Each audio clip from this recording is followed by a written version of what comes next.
So, Matthew, go ahead. All right. Thank you, Enrique. And yeah, Ryan, it is great to be here. And it's good to have Enrique here with me, who I like to refer to Enrique as my partner in crime, but or co-creative, right, Enrique? That's right.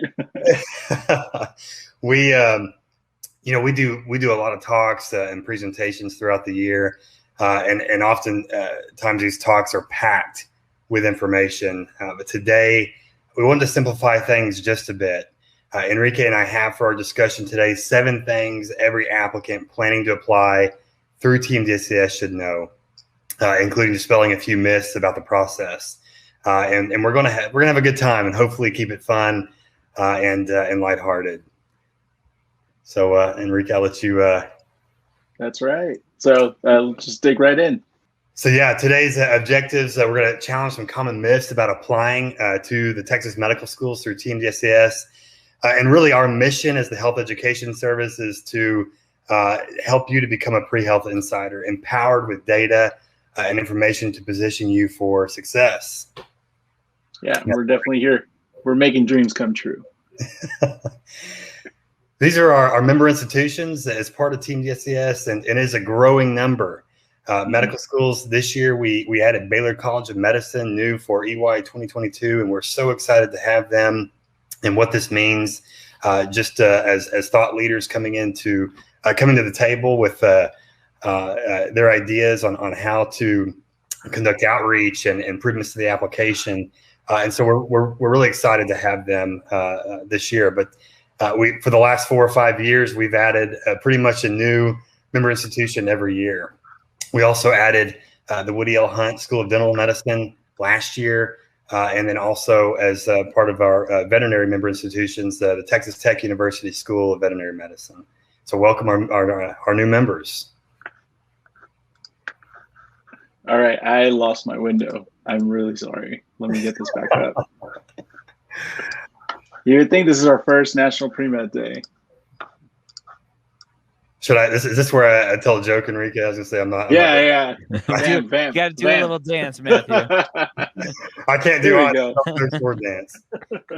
So we're gonna talk a little bit about what makes TMDSAS, applying through TMDSAS, unique, the process, and this picture of Willie Nelson has absolutely nothing to do with any of that, but or the armadillo, or what did you call the image there on the bottom left-hand corner, Enrique?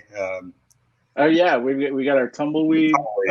We've got armadillos and we got Willie, but we have so many other opportunities. So we thought we would just tackle this one head on.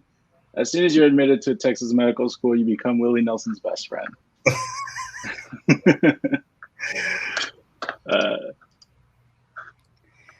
All right, so I wanted to just say a quick thing. Part of the Health Education Service, we have JAMP, the Joint Admissions Medical Program.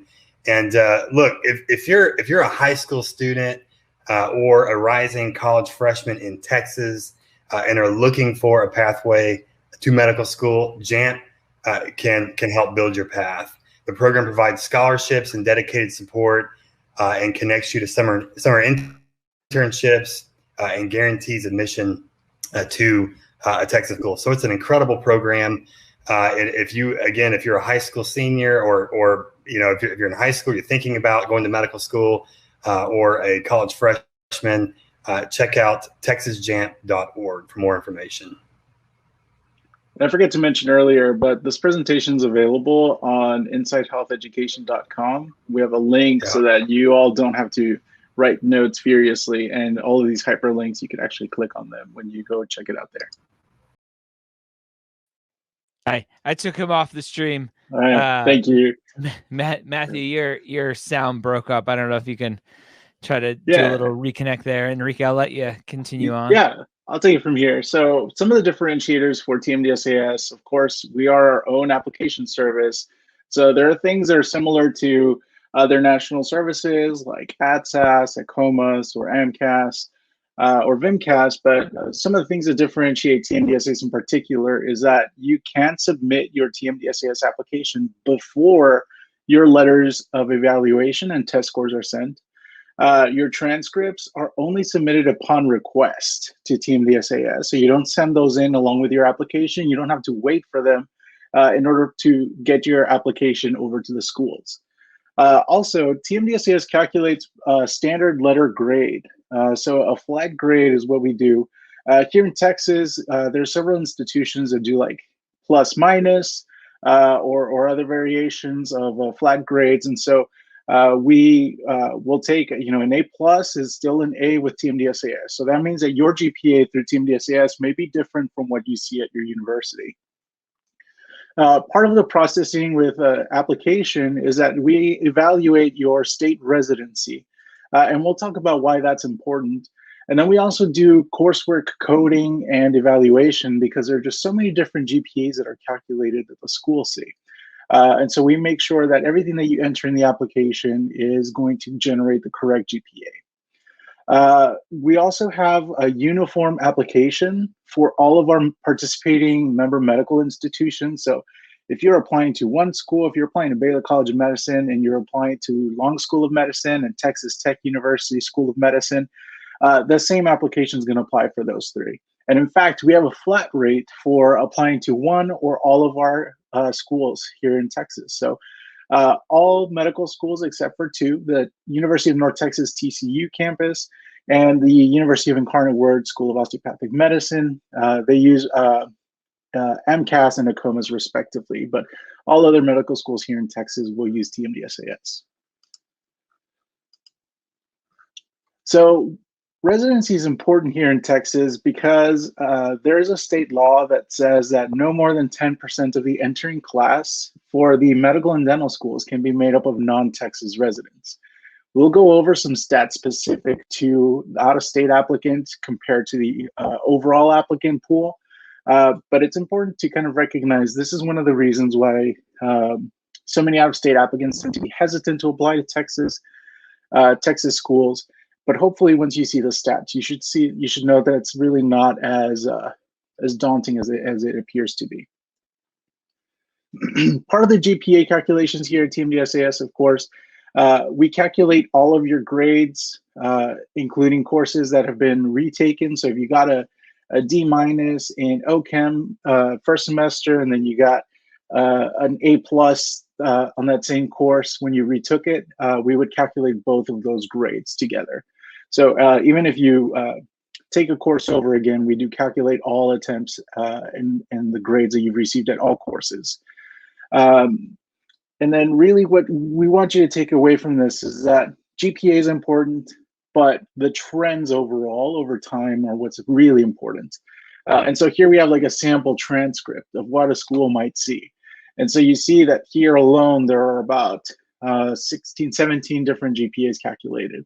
And so we have different semesters being calculated, we have cumulatives, and we have BCPM grades and all that. But really what the schools are looking at is this overall trend. So I came in with a really shaky, dual credit coursework from high school due to hot my freshman year, and then really kicked it up sophomore and junior year. And then by senior year, I was really fully in the groove and brought my GPA up to where it needed to be. Now, I hope Ryan won't call me out on this totally unrealistic GPA structure here.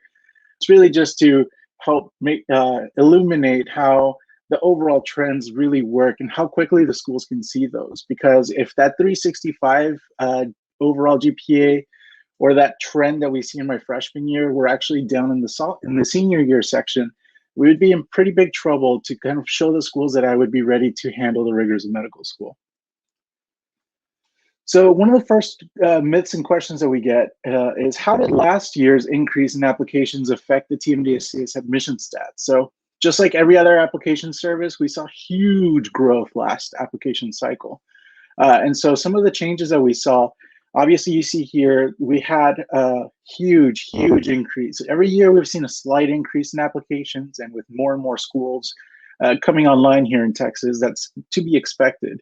But this overall jump of 1,260 new applicants this past year was by far historically the largest jump we've seen. And so here you have some of the averages, and we'll actually take a look at how these averages look like in comparison to other cycles. So first off, taking a look at the overall funnel for those that applied, interviewed, were accepted, and then enrolled or matriculated in medical school, we actually see that these grades have actually stayed pretty steady. The accepted pool did see a pretty slight increase of about 0.5 over last application cycle. And since entry year 2021 is not matriculated or enrolled yet, we still don't have that matriculated number. But if you see the relationship between last year's accepted and matriculated pool, we can certainly expect that number to be around a 511. As far as GPA goes, you see a similar trend here.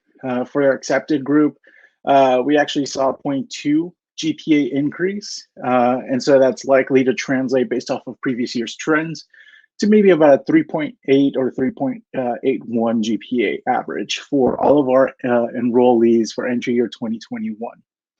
And again, I know I'm going really quickly through a lot of these data.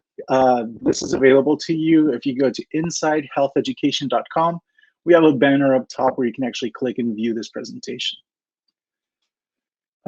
So the next question is really, what does the admissions data say about the out-of-state applicants applying to TMDSAS schools? So taking a look at what the out-of-state applicants look like in comparison to the overall pool, here we see the group of out-of-state applicants per application cycle right next to the data that we've already seen of our overall applicants.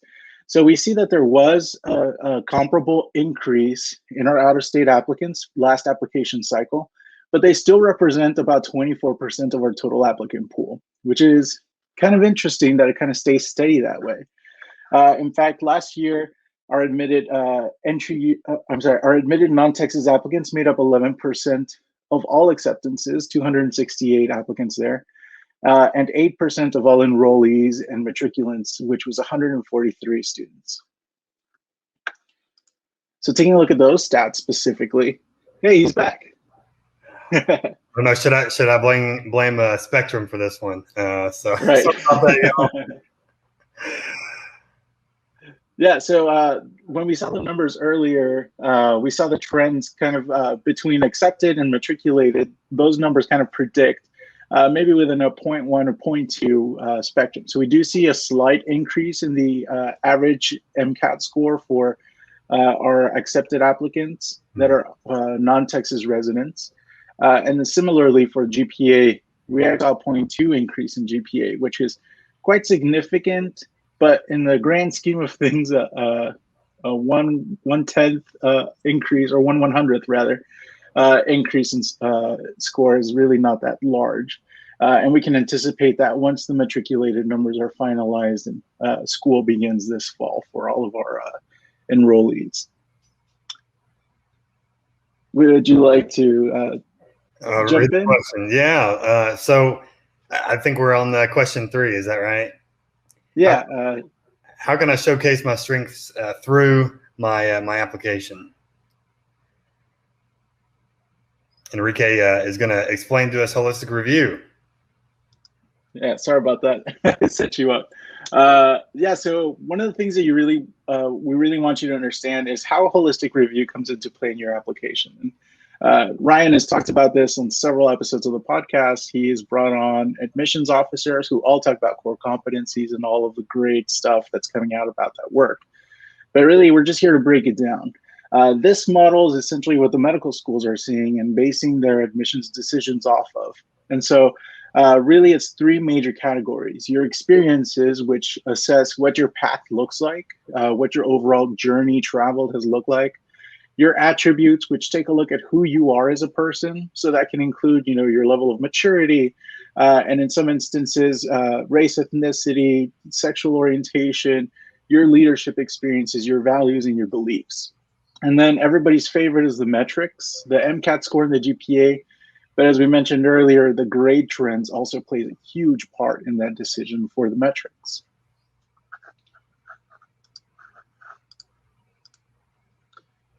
So one of the areas where you can really highlight these different attributes is going to be in your personal biography section in the TMDSAS application. You take all of the activities that you've ever been engaged in since you graduated from high school. whether that may be, 5 years ago, or it might be, however many years ago. Nobody here is judging. We love non-traditional students, and we love students that come straight out of high school and into college and out to professional school. There are a few exceptions, but for the most part, each one of your activities will have to be categorized into one of these 8 or 10 different categories. Each activity allows you 300 characters, which we know is a significantly short amount of time. So you really want to be concise in what you have to say. With a lot of the messaging that you share here, obviously you want to discuss what you did. If you were shadowing a doctor or anybody in healthcare, you want to talk about what you learned there, name the physician or whichever healthcare professional you shadowed, and you get 300 characters to do that. Some folks opt to do bullet points, others opt to do a narrative.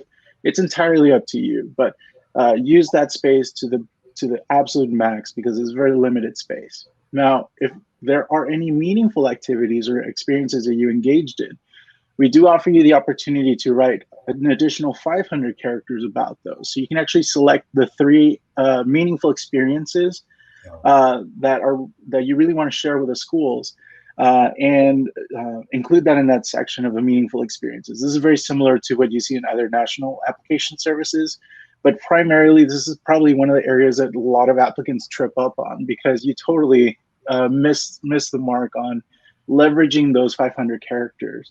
This is your opportunity to speak directly to the admissions committee and say, hey, these are what's meaningful to me, and this is why I'm going to be an amazing doctor. And often an overlooked, underutilized opportunity. Mm-hmm.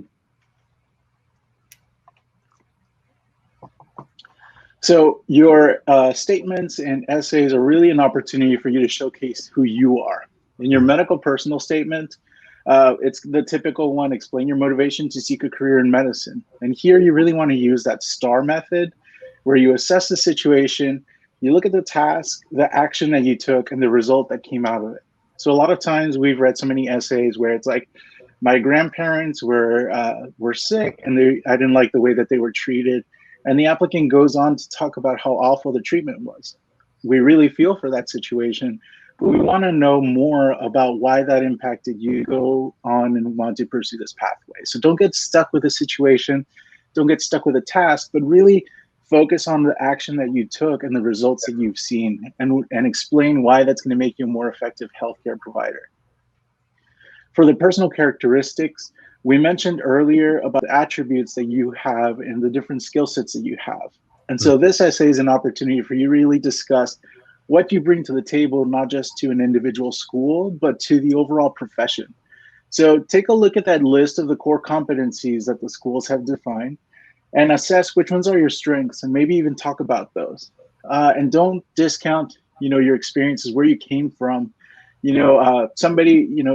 Envision yourself in a team-based learning scenario, like at a gross anatomy tank. You have different folks coming from different walks of life, different places that they may have grown up in. Somebody who's growing up in a rural area is not going to have the same thought process as somebody who grew up in an urban area. And even people who live right next to each other have much different ways of thinking. Think about what makes you unique, and that's what the schools want to see in this essay. And then finally, for the optional essay, as you all know, optional is the new required. This is your opportunity to move the head of the admissions committees and say, hey, take a look at this, or hey, I didn't get a chance to talk about this over here, and I want you to know about this. So anything that wasn't mentioned in your application, this is your opportunity to talk directly to the admissions committees.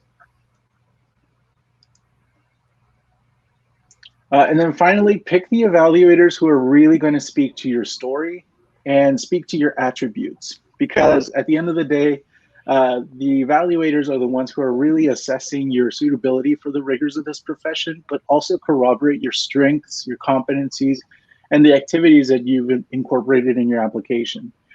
So really think critically about who this team of evaluators is going to be and what they have to say about your situation. So really, obviously everybody knows I should probably find a physician to write me a letter, or I should get my professor to write me a letter. But don't discount other people kind of on the outside who've been part of your journey, who could really speak to your skills, like a volunteer coordinator, a supervisor, or even a research PI or a professor who can really speak to a lot of these different core competencies. And so really what you're trying to do here is, say, here are the ways that I'm awesome, and here are the people who agree that these are the ways that make me awesome. That's right. All right, so for our next question, am I considered a non-traditional applicant? And this is something that has changed over the last couple of years. And Enrique, you can go to the next slide. Most of us are familiar with definitions of non-traditional. Oftentimes it's an applicant who is 25 years old or has taken a break in education. And that's, for any reason, or has unique circumstances such as changing career, supporting a family. But a couple of years ago, we changed the prompt in the application to allow applicants to self-identify as non-traditional.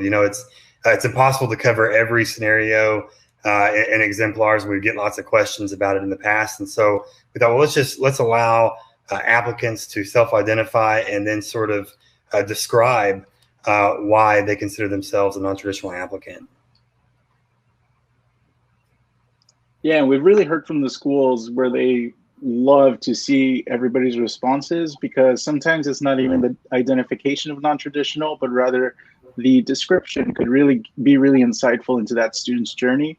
And also in the instances where somebody is totally not aware about themselves, it could be really telling about why you're defining yourself as non-traditional when you really aren't not really on the outside in being non-traditional. And I think the takeaway here is that being non-traditional is not an obstacle for you. It's a huge opportunity. And really, you want to rethink all of your experiences, because that's what the schools want to see. Your experiences are so rich, and you just have to find a pathway to reframe them within the context of pursuing this pathway. So if you ended up, taking the scenic route to join us here at National Pre-Med Day, or if you are taking an enrichment year or a gap year, or if you're building your own pathway, welcome. We're all here to help you. You're not alone.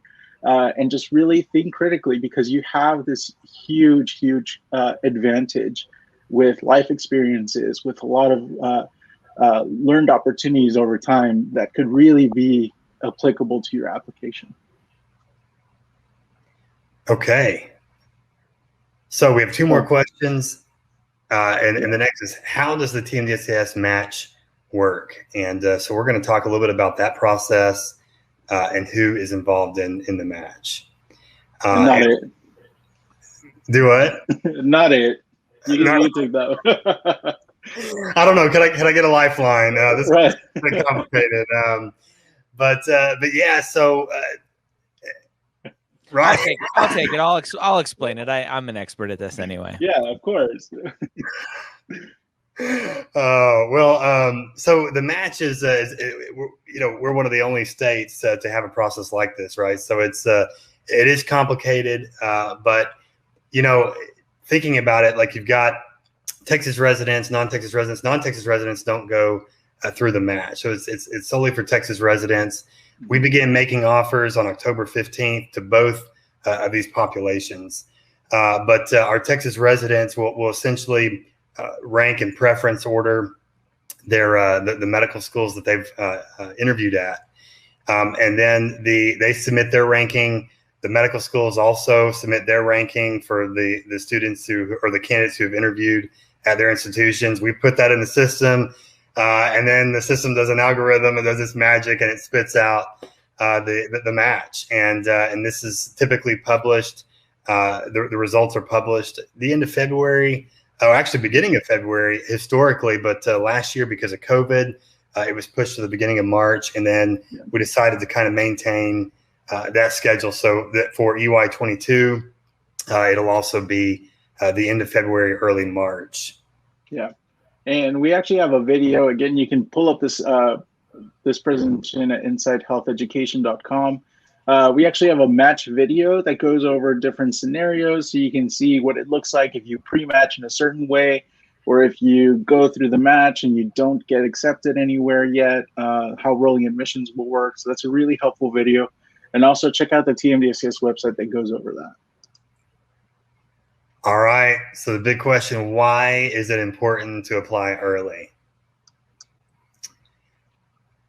And the myth is that you have to apply early, right? That's the well, and even the suggestion that we hear from a lot of folks in the community, the pre-health community, is that it's always better to apply early. And it's highly encouraged. It's, you know, and we're going to talk a little bit about this on the next slide as well. But TMDSAS application is just the first step, and so there's you can still submit your letters of evaluation, your test scores, transcripts after submitting your application. And many schools will send secondary invitations only after receiving the TMDSAS application. So that prompts the schools to send the secondary, which is a whole other process that can take time. The longer you wait, the less time you have to maximize interview date availability. And really, that's the key takeaway here. So we get asked, Enrique, we get asked every day by applicants, when should I apply? What's the magic date? And really, you know, in fact, you can go ahead and go to the next slide and take a look at the graph. Yeah, so here what we're outlining is the earliest date you could submit, which would have been May 17th. And we've included the 2 to 4 weeks. We put the worst case scenario of a 4-week processing time at TMDSAS to get it to the schools. And then in green, you actually see the amount of time that the schools have, not just to review your application, but to also extend interview invites. Here in Texas, interviews will typically start around early to mid-August. And so submitting in July, typically say, you know, by July 4th, get your application in. Because that puts your application at the school's desk by early August, which is perfect timing for the very first interview dates. Now, the TMDSAS application actually doesn't close until November 1st this year. Now, if you do submit at that time, there is time still to get an interview date, but you'll notice that there are much fewer spots available, much shorter time to get a callback, to even get reviewed by the schools. The schools do recognize that applicants are submitting at the deadline. So, I mean, if they wanted the applications to be submitted earlier, they would have moved the deadline earlier. But it really does get much more competitive at that point because there are so many fewer spots available for interview dates. So this is why we really want to help you to make sure that you balance putting in a really well thought out, complete application, make sure that your CASPers are submitted for the schools that require them, secondaries that are submitted by the schools that require them, and just have a full, complete application as early as possible. All right, so the final question, what resources are there if I'm applying to Texas schools? So a huge resource that we have worked for quite actually a couple of years on in developing content that was recently launched back in April as Inside Health Education, our newsroom. And so Inside Health Education is for you all, it's for the pre-health community. Again, our mission, we want you to become a pre-health insider. And it's there to provide accurate and helpful educational resources about the pre-health journey. It's targeted support to help you make the best decisions for your journey and feedback directly from the professional schools, pre-health advisors, and professional organizations. And so we're meeting with these folks. We meet with our member institutions, and they feed us all kinds of information to have there in the newsroom, in the Inside Health Education newsroom. And so it's an incredible resource for you all. And so go and just immerse yourself in the experience and then give us feedback. Enrique, I think there's also a way to provide feedback on there as well. Right. Absolutely. And then, of course, as we mentioned earlier, you are not alone in the process. There are support communities available through TMDSAS in the TMDSAS Hub and the TMDSAS Non-Traditional Applicants groups. And so what we do here is we really want to foster the collaboration that Dr. Gray is always talking about. We want to build support and really share a lot of the success stories to get you along the road to professional school. So right now that group is extremely busy with so many questions about the application minutia, and we in turn can actually take that feedback and help make sure that all of our resources are addressing the questions that you all have, which is fantastic because it works both ways. And then finally, as many of you know, Inside Health Education podcast is actually part of the MedEd Media family. And so we're really happy to be able to be here and continue this partnership with MedEd Media and MAP. And a new resource that we actually created in this past year is the Courage Session Q&A, which is a live Q&A session that we have streamed to Facebook. So we actually bring on guests from our member institutions, from professional organizations, to talk about how this journey has been impacted by COVID and really what this future is going to look like for you as the applicant. And so any recordings of these Courage sessions are available on our YouTube channel and also via our podcast, Inside Health Education. All right, we made it. And we have a really awesome link farm with all of the links to everything we talked about here. If you want to hold up your camera phone to this QR code, and it takes you to that page, and we are ready for your questions. Oh, some good questions here. So here's an interesting one with Academic Fresh Start, which is unique to the Texas Medical and Dental School Application Service, the Texas Health Education System service. What does that look like on TMDSAS? Do students enter everything, even pre-Fresh Start, or is it just post-Fresh Start and everything else is ignored? What does that look like? Yeah, so you've actually got to enter in your entire academic history, your post-secondary academic history. So if it appears in your transcripts, regardless of whether or not it's covered under the provision of Academic Fresh Start, you'll want to put it in your application, and then one of our academic advisors or applicant liaisons will take a look at your coursework, and then they will then remove those courses from your record. But we'll also need copies of your official transcripts as well. And so if you're applying under Academic Fresh Start, you'll want to go ahead and have those transcripts sent to us, because it takes 2 to 4 weeks for those to be received by our office. So yeah, awesome. Baylor, now that it's part of TMDSAS, is it going to follow the same 10% rule like public schools do, or no, because they're still private? They do have sort of their a percentage that they're sort of mandated to stay around, which is around 85%, and so not 10%, but probably somewhere between 10 and 15%. Yeah, and we actually discussed that. We had a Courage session with Baylor College of Medicine when they joined TMDSAS a couple of months ago. Awesome. Okay. Someone mentioned a minute ago with the timeline slide, the processing time for TMDSAS. Now, I was under the assumption that the kind of messaging from TMDSAS is that the verification process happens kind of in parallel with everything else, and the application isn't held like AMCAS or COMAS holds it to verify before sending it out to schools. But it sounds like there's still something happening before it's going out to schools. Talk about that.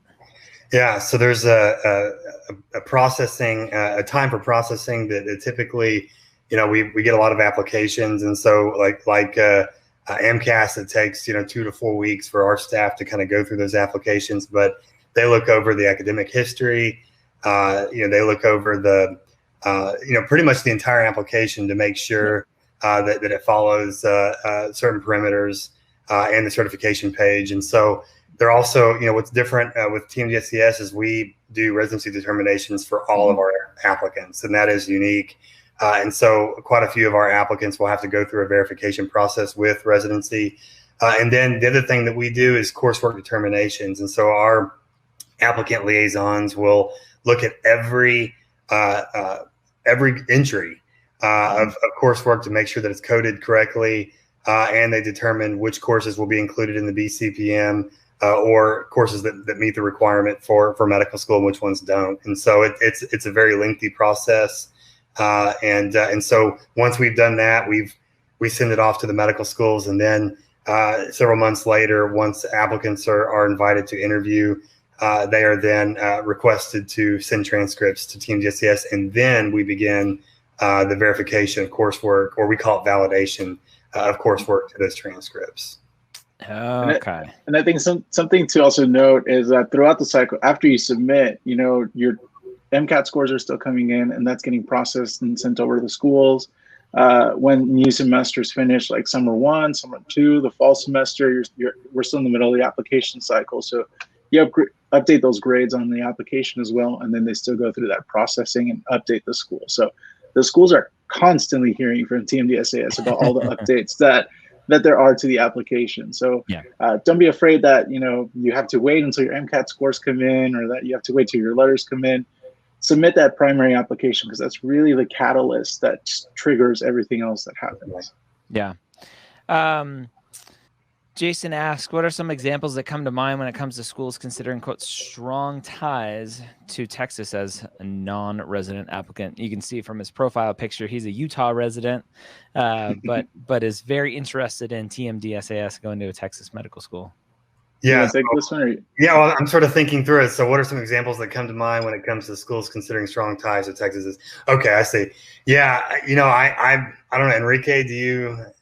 Yeah, I think it's really just understanding Texas. We're all up in our own heads, but at the same time, we really want to, the way that the schools are shaped, their mission statements really have a lot to do with their local communities. Yeah. So if you are looking to apply to a Texas school, you really have to understand what that school's mission is and understand what the values are.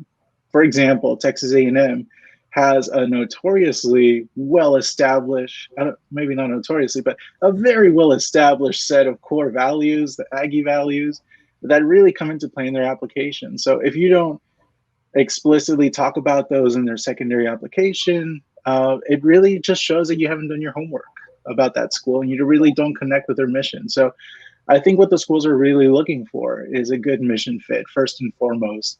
And when you have somebody applying from out of state, you really need to understand not just the culture of that region, but also understand what the schools are looking for. Is there a way for students to go play? Or do you guys discourage people from creating an account and going and opening an application just so they can understand what's in there for next year? No, not at all. I mean, we get a huge number of people who do just that, and a lot of our advisors and people across the state do it. So highly encouraged, actually. Yeah. You talked about the huge influx of applications last year. Now, there was a lot of messaging around the Fauci effect and all of that, which just doesn't make sense when you look at what it takes for a pre-med to actually apply to medical school. My assumption is, and I don't know if you've done any kind of research on the back end, my assumption is that was just a lot of people who are going to apply this year and saw, oh, maybe the application process will be easier because schools are going to take it easier, MCAT-wise or activity-wise. So I'm just going to go ahead and try this year. Do you think numbers will just come back down to normal this year? Well, on what we're seeing. I think there are two answers here, and I know which way Matthew's going, so I'll let you answer that question. But we actually took a look at this new applicant pool that was huge, because we were really concerned that it affected vulnerable populations like underrepresented students, non-traditional students that come from low socioeconomic situations, and we actually saw that the growth was across the board. Yeah. And that included reapplicants, because our first thought was the Fauci effect doesn't mean that somebody's going to wake up and say, oh, I've already got my 528 MCAT score, my 4.0 with all my prereqs, and I'm going to apply this year.